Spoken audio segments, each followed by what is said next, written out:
የትም ቦታ ብትሆኑ ሞት ይደርስባችኋል። የትም ቦታ ሞት ያገኘናል። የምንሞትበት ቦታ አላህ ያወቀው ያስቀመጠው ነው።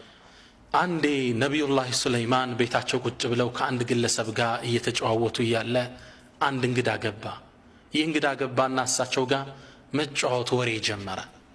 ከዛም ከእሳቸው ጋር ንግግሩ እንደጨረሰ አብሯቸው የነበረውን ሌላ እንግዳ ትክ ብሎ ይመለከተዋል። በጣም አተኩሮ ወጦ እንደሄደም ይህ እንግዳ ነቢዩላህ ሱለይማንን ጠየቃቸው። ያ ነቢይ አላህ፣ አንተ የአላህ ነቢይ፣ ይህ ሰው ማን ነው? አስተያየቱ ደስ አላለኝም። በጣም አተኩሮ ተመለከተኝ ይሳላቸው። ነቢዩላህ ሱለይማን ምን አሉት? ሃዛ መለኩል መውት፣ ይህ እኮ የሞት መላኢካ ነው አሉት። ደነገጠ። ትክ ብሎ ማየቱ አስፈራው። ምን አለችው? ያ ነቢይ አላህ እንሹዱከ አላህ፣ በአላህ የሆንብህ አሁን ንፋስን እዘዝልኝና ህንድ ሀገር ወስዶ እንዲጥለኝ አድርግ፣ ሩቅ ቦታ ላከኝ አላቸው። ነቢዩላህ ሱለይማን አላህ ስብሓነሁ ወተዓላ ከሰጣቸው አንድ ስጦታ ውስጥ አልጋቸው ላይ ቁጭ ይሉና ወንበራቸው ላይ ንፋስ በግማሽ ቀን የወር መንገድ ተወስዳቸው ነበረ። ጉዱውሃ ሸኽር ወረዋሁሃ ሸኽር፣ የዛን ያህል ትጓዝ ነበር። ሸኙት። ይህን ሰው ህንድ ሀገር ወስደው ጣሉት። ጧት ነበረ የመለከል መውት መጥቶ ይህን ሰው ያየው። በበነጋው ጧት ሲመጣ መለከል መውት ወደ ነቢዩላህ ሱለይማን ጠየቁት። አንተ ሰው እኔ ጋር የነበረውን እንግዳ ትናንት ምን ነው በጣም አተኩራ ይኸው አቤቱታ አቅርቦብሃል አሉት። መለከል መውቱ ምን አለ? ወላሂ በጣም ገርሞኝ ነው አላቸው። ምነዋ አላሁ ስብሓነሁ ወተዓላ ይህን ሰው ከሰዓት ህንድ ሀገር ከተወሰነ ቦታ ላይ ሩሑን እንዳወስደው ታዝዤ ነበረ። አንተ ጋር ሳየው አሁን እንዴት ህንድ ሀገር ድረስ በየትኛው መጓጓዣ ሄዶ ነው የሚደርሰው ብዬ ሐሳብ ውስጥ ነበርኩ። ተገርሜ ያየሁት ለዛ ነው። ህንድም ሀገር ከሰዓት ስሄድ ይህ ሰው ቁጭ ብሎ እየተጠባበቀኝ ነበር። ሩሑን ይዤው መጣሁ። ላ ኢላሃ ኢላላህ ቁል በላቸው አንተ ሙሐመድ ኢነ ልመውተ አለዚ ተፍሩነ ምን፣ ያ የምትሸሹት ሞት ፈኢነሁ ሙላቂኩም፣ ያገኛችኋል። የትም ቦታ እንሂድ፣ ቦታው የታወቀ ነው። አንድ ሰፈር ላይ ወባ በሽታ ገባ። ወባ ሲገባ አንድ ወጣት ከዚህ ድናለሁ ብሎ አገር ለቅቄ ሄዳለሁ አለ። አባትም ምን አሉት? ያ ቡነየ እጅሊስ ማዓና፣ እኛ ጋር ቁጭ በል፣ ዩሲቡከ ማ ዩሲቡና፣ የሚያገኘን ችግር ያገኘሃል፣ ጥለህና ትድባካ አሉት። በጭራሽ አለ። ተሳፈረና ተንቀሳቀሰ። መሃል ላይ ፀሐዩ ስላደከመው ከሆነ ዛፍ ጥግ ቁጭ ብሎ እንቅልፍ ገደም አለ። ሊተኛ አስበው።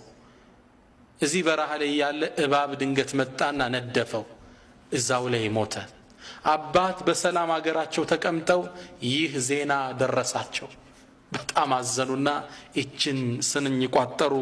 ራሓ የብጊ ነጅወተን ምን ሃላኪን ፈሃለክ ወልመናያ ራሲዳቱን ልልፈታ ሐይث ተለክ ኩሉ ሸይእን ቃትሉን ሒነ ተልቃ አጀለክ። ራሓ የብጊ ነጅወተን ምን ሃላኪን ፈሃለክ፣ ሰላም ሆናለው ከሞት ድናለው ብሎ ልጅ ሄደ።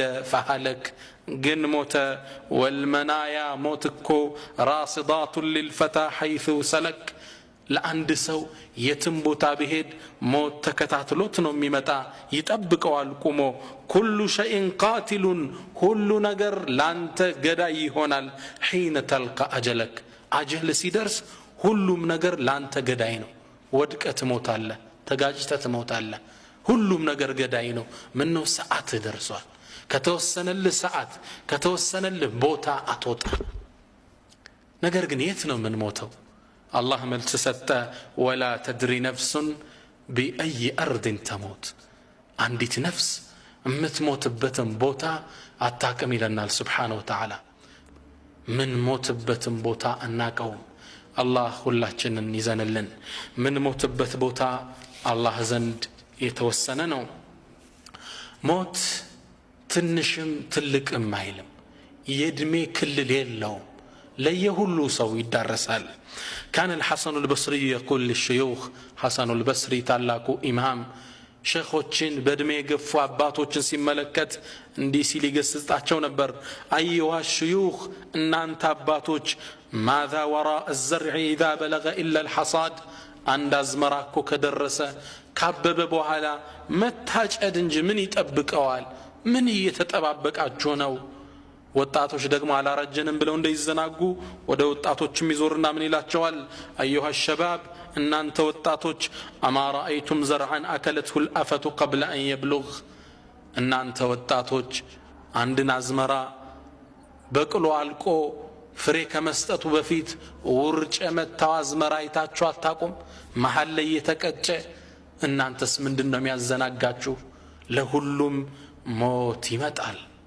فجاء جبرائيل إلى أشرف الأنبياء والمرسلين ወደ ነቢያችን ጅብሪል መጣና መልእክቶችን ነገራቸው። فقال يا محمد أنت محمد عش ما شئت የፈለከውን ያህል የእድሜ ክልል ኑር فإنك ميت ሟችነህ ትሞታለህ። የትኛውም ያህል የእድሜ ክልል ኑር واعمل ما شئت የፈለከውን ስራ فإنك مجزي به ትመነደዋለህ በዱንያም በአኺራ። አንድ አላህን የማይፈራ ወጣት በበረሃ ትልቅ መኪና ይዞ ያልፋል። ሲያልፍ አንድ እንስሳ ሁለት እግሩን ወደ አስፋልት ዳር አድርጎ ተኝቷል። ይህ ወጣት በጎን ማለፍ እየቻለ መጣና ሁለት እግሩን ወጣበት። ይህን እንስሳ እግሩ ደቀቀ። እንዴት እንደሚጮህ ሰቡት። አላህ ግን ይህን ነገር እየተከታተለ ነበር። ይህን ወጣት አልተውም አላህ Subhanahu Wa Ta'ala። ይህ ሰው እዛው በረሃ ላይ መኪናው ተበላሸበትና ሊያስተካክል ሁለት እግሩን ወደ አስፋልት አውጥቶ ታች ሞተር ያስተካክላል። አላህ Subhanahu Wa Ta'ala ሌላ መኪና ላከና ሁለት እግር በሁለት እግር አስከፈለው። واعمل ما شئت የፈለከውን ስራ فإنك مجزي به ትመነደዋለህ በዱንያም በአኺራም والعذاب الآخرة أشد أبقى يزا دقمو يبرتان يا آخره وأحبب من شئت يفلكون ودد أنت محمد فإنك مفارق تلي هيوال لجوجهن ودد بالبيتكن مدد እናትህን ሙደድ ጓደኞችህን ሙደድ ትነጣጣላቸዋለህ። ሐዲሱን ረዋሁ ሐኪም ወሰሐሐ ሞት ከመጣ ምትወደው ዘመድ አድነህም ጓደኛ አድነህም። አላህ Subhanahu Wa Ta'ala ይህን ሁኔታ ቁርአን ላይ ሲገልጽልን እንዲህ ይለናል። ከላ የሰው ልጅ ከጥፋቱ ይከልከል إذا بلغت التراقية روح እኮ ጉሮሮ ላይ በደረሰች ጊዜ وقيل من راق ማን ነው የሚያድነው ይህን ሰው ይባላል። من الذي يسترقيه ومن الذي يداويه ማን ነው የሚያድነው? የታል ዶክተር? ማን ነው የሚያሽለው ይባላል። ነገር ግን ፍጻሜ ላይ ደርሷል። وظن أنه الفراق ይህም ግለሰብ ዱንያን ሊለቃት እንደሆነ እርግጠኛ ሆነ። والتفت الساق بالساق ባት ከባት ጋር ተደርባ ተጠፈረች ታሰረች። إلى ربك يومئذ المساق ያኔ ጉዞው ወደ አላህ Subhanahu Wa Ta'ala ነው። ምንም ያድንህ የለም። ሞት ከመጣ ይወስድሃል፣ ዶክተር አያድንህ። الدنيا دار الغرور እቺ ዱንያ የሽንገላ አገር ናት።